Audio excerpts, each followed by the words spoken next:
Damon agreed to hear what the Brokertons had to say, so the three of them went to a coffee shop to chat. Nancy and Robert told him what they knew, but Damon refused to open up to them. He just kept pretending that he had no idea what they were talking about. He was about to leave, but Nancy quickly stood up to stop him. Tears continued to roll down her cheeks. "Baby, listen to your mother. Listen to me. Can you sit down? Sit down for another minute." He saw that Nancy wasn't going to give up, so he sat back down to see what they had to say. Robert continued, "We did a DNA test. I think you already know that, right?" Damon suddenly understood. "I was wondering why the school suddenly wanted a blood sample. What, so you guys were behind it?" Robert nodded. He explained calmly, "According to the test, your DNA is a match with ours. It proves that you are our son, Barrett." Damon and Nancy were both stunned. They looked at him with strange expressions. In fact, all three of them knew the true result of the DNA test, but at this moment, Robert was lying through his teeth. He was actually claiming that the sample was a match. Mother and son saw through his story. Even though Damon was surprised to hear this, he couldn't refute it.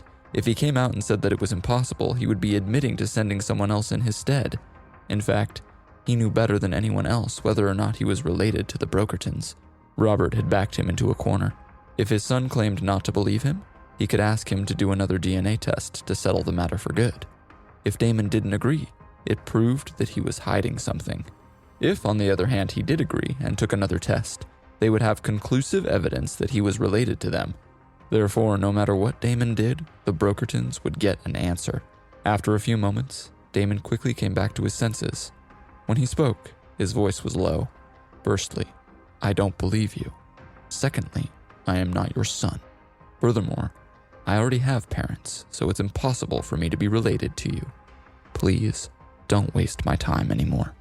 "Then why did you send someone else to give a blood sample? Why didn't you go yourself?" Robert stared at his son and spoke decisively. Damon's expression became extremely ugly. "Are you investigating me?" "What? Can't I?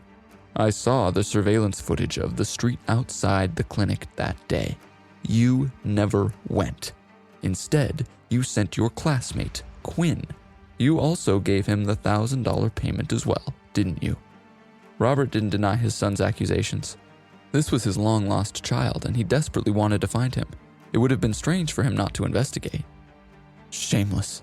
Despicable," Damon spat. Robert smiled like an old fox. "And I investigated your parents, too. I know they adopted you. Your adopted mother even told us about the gold key that she found with you. They adopted you. We are your real parents."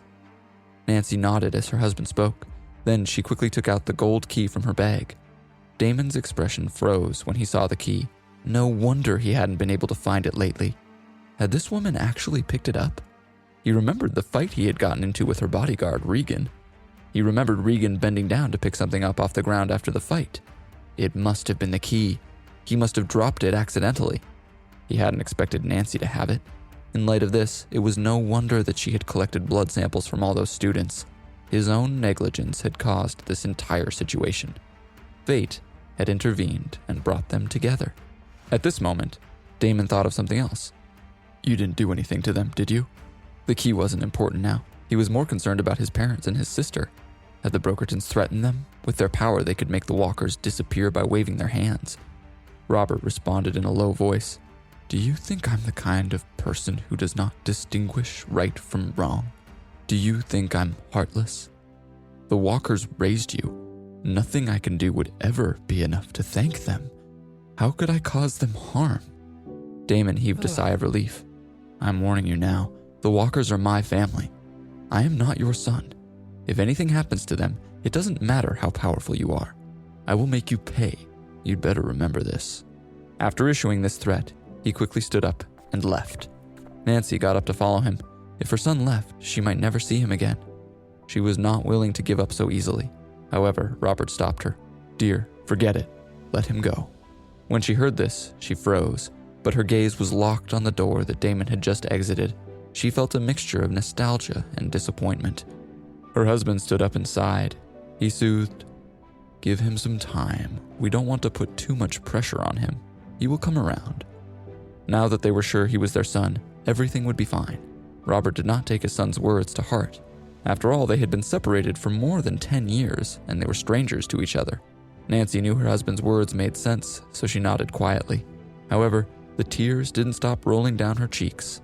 After more than 10 years, she was finally reunited with her son, but she could hardly even recognize him.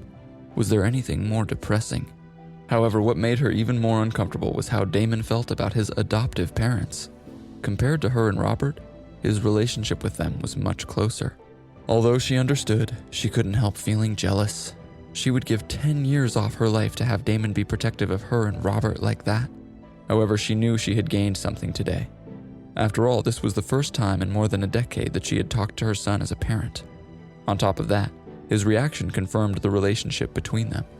Now, they needed to figure out how to fix their relationship with him.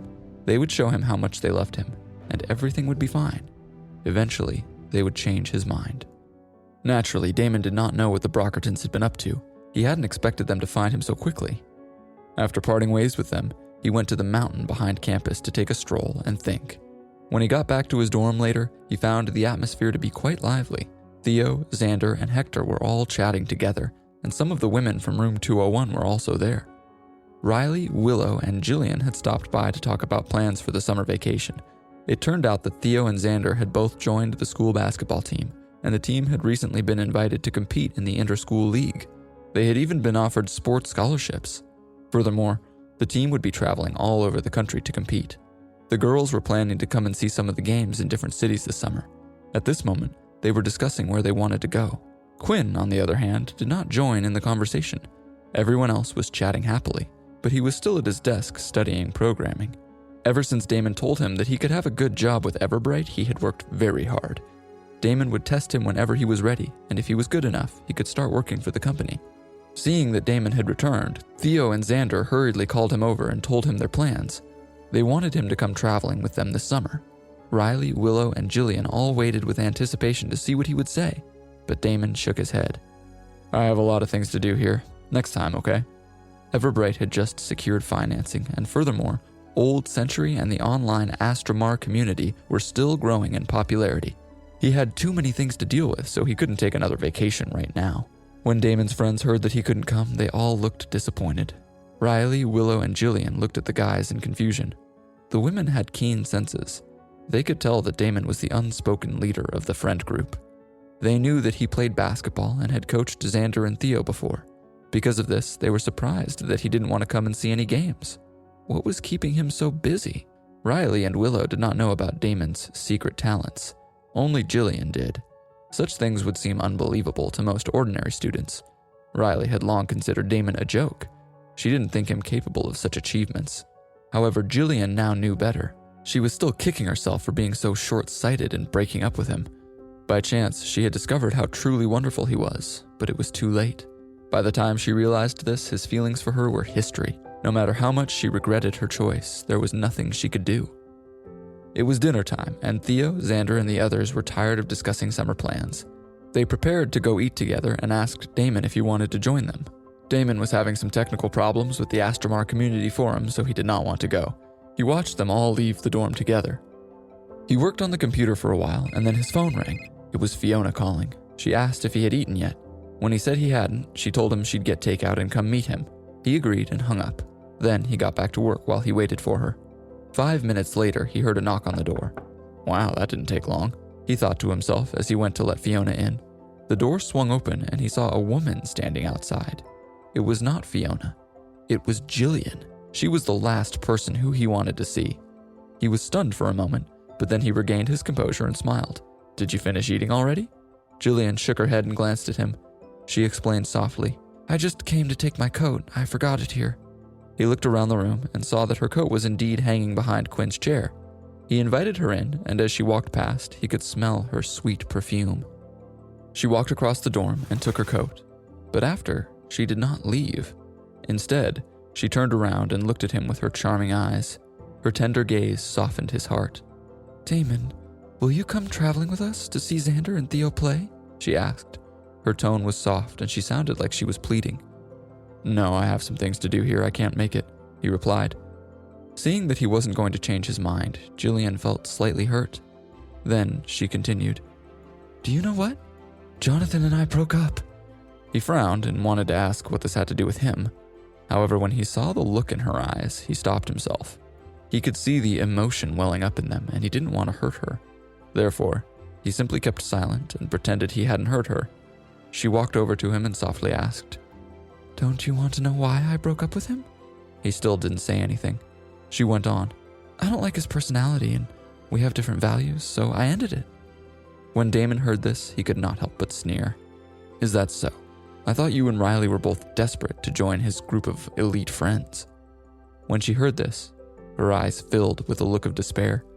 "Do you really think I'm that kind of a person?" He didn't reply. She felt as if he had torn her heart out. She asked nervously, "Damon, won't you give me another chance?"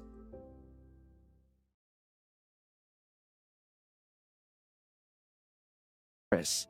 What good is this house going to do me if I'm not here to live in it? Paris? Will said. Yes. My husband and I both adore Paris.